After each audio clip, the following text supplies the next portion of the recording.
लेकिन इनको निराश करके थोड़ी भेजना मुझे। लिख दिया कि आप जीते में हारा और नीचे हस्ताक्षर कर दिए माधव दास आपका दास।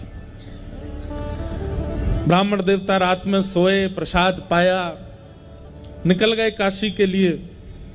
काशी में विद्वानों को इकट्ठा किया। हाँ भाई देखो, तुम लोगों ने चुनौती दी थी माधव दास को, देखो मैं लिखवा करके लाया हूं, हरा दिया मैंने उसको।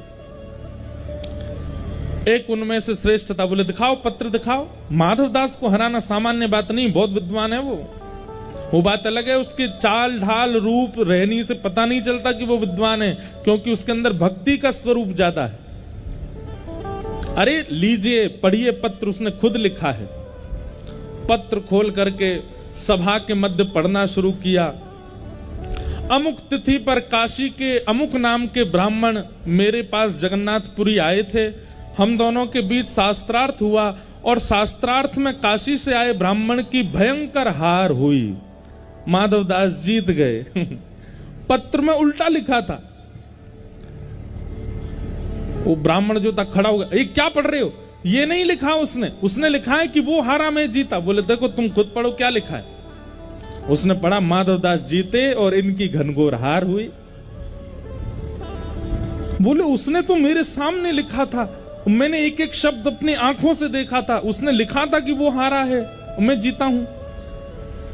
ब्राह्मण बोले लिखा था मतलब तुम दोनों के बीच शास्त्रार्थ नहीं हुआ था क्या? नहीं देखिए मैं बताना चाहता हूं, मैं कहा तो था कि शास्त्रार्थ को, उसी ने मना कर दिया था कि बिना शास्त्रार्थ के मैं हार स्वीकार करता हूं।